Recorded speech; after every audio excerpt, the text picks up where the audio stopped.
I'm at just about 800 meters, filling up from this spring behind me here. I'm absolutely soaked.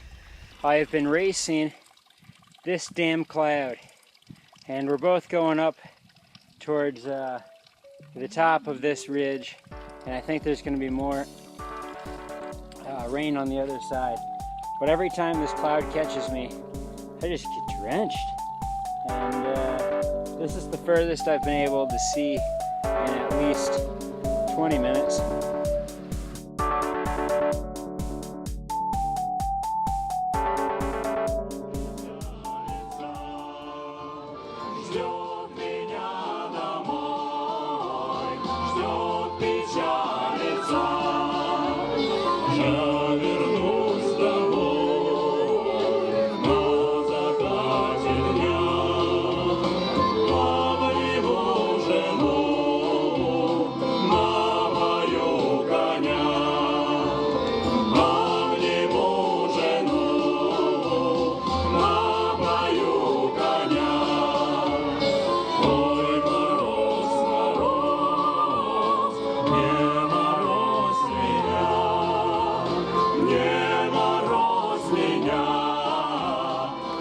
Upon a lovely spot in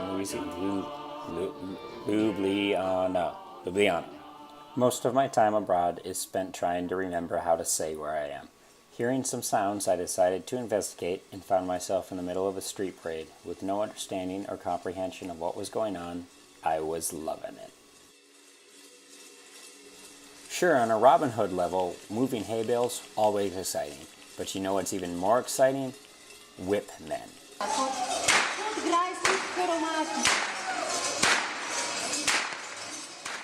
With the whipmen around, I decided to take a large step back to the snack/dance pavilion.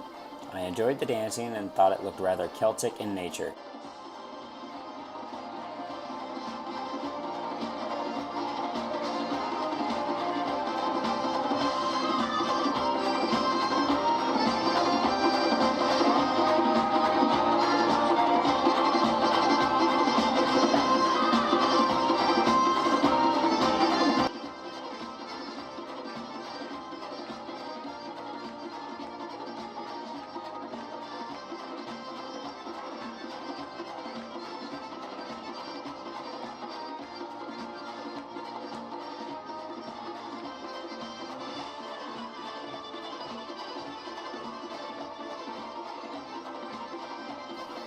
Feeling quite dizzy and overconfident after not seeing the whipmen for a few minutes, I decided to wander off and check out the rest of the town.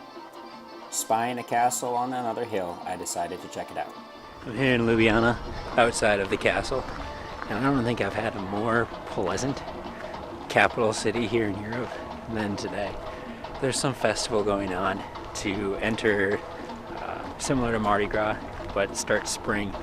Everyone's dressed up, people are just so happy. The music's great. There's this guy dressed up as like a black bear being pulled around by a rope. It's a wonderful time to be in Ljubljana. Striking out the next day, it was clear the town hadn't woken up from its festival hangover. I spent the morning cruising around town and trying to find a way out. With the party going on the day before, it wasn't a priority of mine to figure out how to leave town. I was promised, however, that as long as I followed the river, I would find my way up through the central part of Slovenia. Follow the river I did.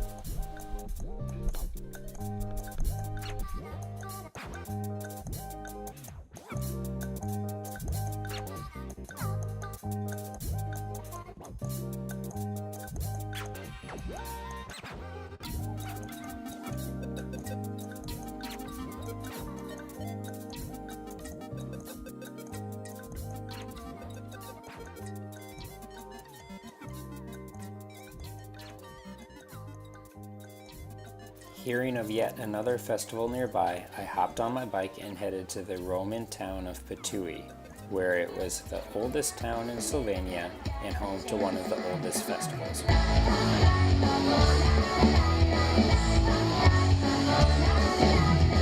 I enjoyed exploring the town when I made it back to the party after seeing a few sights to see some of my old friends. I heard them before I saw them. Leaving the danger of the Whitman, I decided to seek out a more safe shelter. I found the shelter for that night and my couch surf, and immediately on entering, I was at war. Yes! This is nothing like the Hunger Games, and the odds were not in my favor. Realizing that I was outmanned and outgunned at every turn, I sought safety in a museum and found an exhibit on the costumes used in the festival.